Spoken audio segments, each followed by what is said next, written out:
Ben Bernanke took to the Washington Post yesterday to defend Fed independence as he sees it from legislation like Ron Paul's that would audit the Fed and force it to be more transparent. Mr. Paul's amendment passed the House Financial Services Committee last week, and it is attracting broad bipartisan support.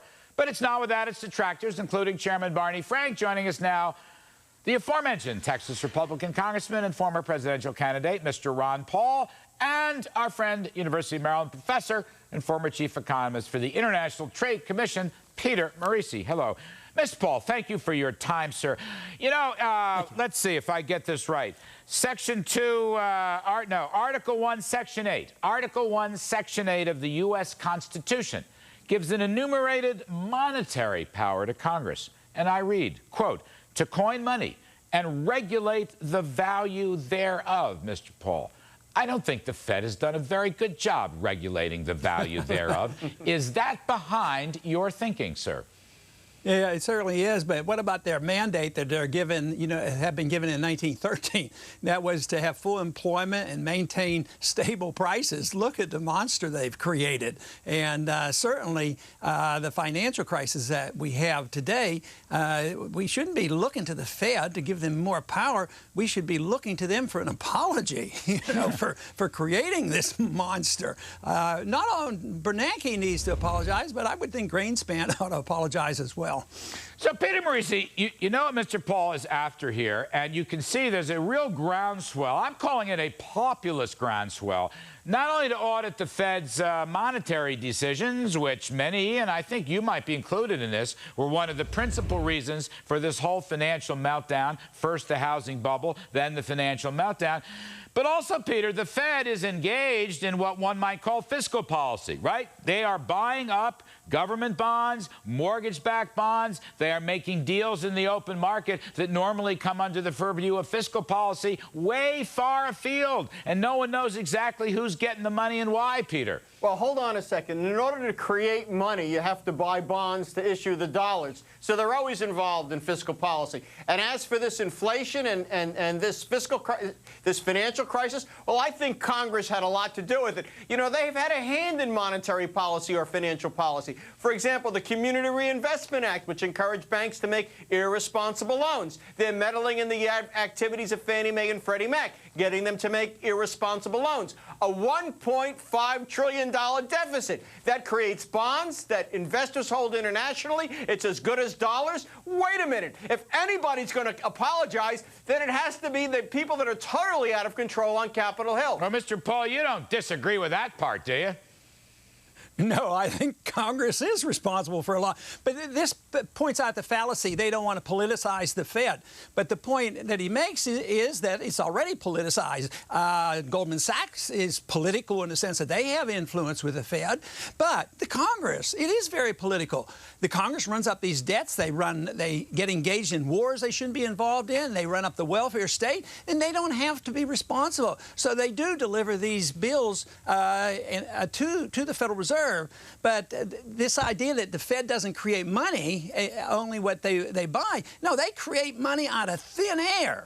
They can do that $100 billion in a week. They did it $1 trillion in a couple of months. So they create money out of thin air, and they do everything secretly, and we don't know what they're doing. You know, Peter Morici, it's interesting. Peter Morici, it took a special report by the TARP Inspector General to flesh out and tell the rest of the world, the American taxpayer and everybody else, that the United States Treasury, i.e. the taxpayers' money, paid off Goldman Sachs 100 cents on the dollar for the credit default swaps for AIG. We didn't know that, and it also turns out, uncovered by the TARP Inspector General, Mr. Borofsky, it turns out that the Treasury didn't really think there was systemic risk to those credit default swaps. My question to you, Peter, is relative to Mr. Paul's let the sunlight shine in ideas. We don't know all who got this money from various sources. We don't know what all the emergency programs are like. We see the final totals. We don't know the specific cases. Even today, they are handing out money left and right, Peter, and we don't know. Why shouldn't the taxpayers know?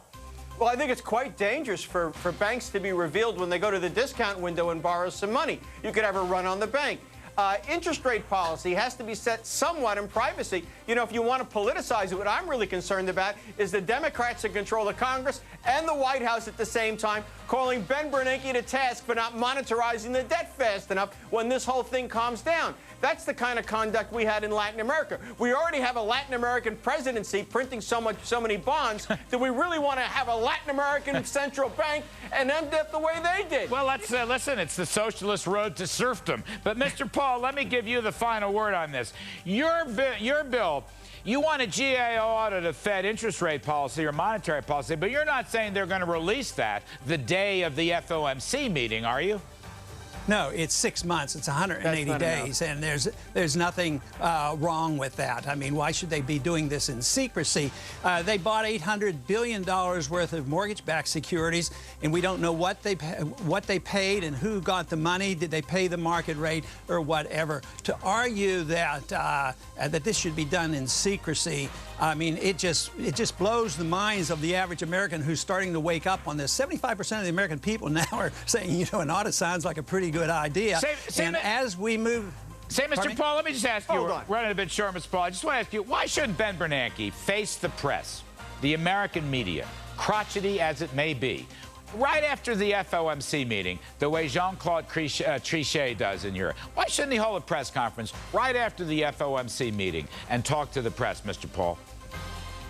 Well, I think it would be fine. I don't think that solves the problems because, you know, the whole system is deeply flawed. You can't manage a financial system by fiat money, creating money and having price controls, fixing interest rates. That's where the real problem is. So all the regulations in the world won't solve that problem. But sure, he would you know, smooth things over a little bit if he got out in front. But the truth is not a whole lot of people will believe that you're hearing the whole story unless you have a true audit. We want to know what's going on with other central banks. He might be the Tiger Woods of monetary policy. Peter Morici, regulating the value of the currency thereof, it's a constitutional prerogative. Why shouldn't we link the dollar to gold? Just link it to gold. Not necessarily the gold standard, simply not enough gold in the world. If you want to have 1880s and 1890s deflation, that's a great way to have it happen. I'm not saying the old-fashioned gold standard, but why not use gold as a price indicator to tell the Fed when to extinguish or add money? Why not, Peter Morici? Well, because the price of gold will always be rising over time. While it gyrates around the trend, it'll be rising. It'll be very difficult to manage a currency that way. The price of gold does not go up. The value of the dollar goes down. You got to understand that point, or you will never solve our problems. The producers are screaming at me, gentlemen, but I really appreciate the discussion. Congressman Ron Paul and Peter.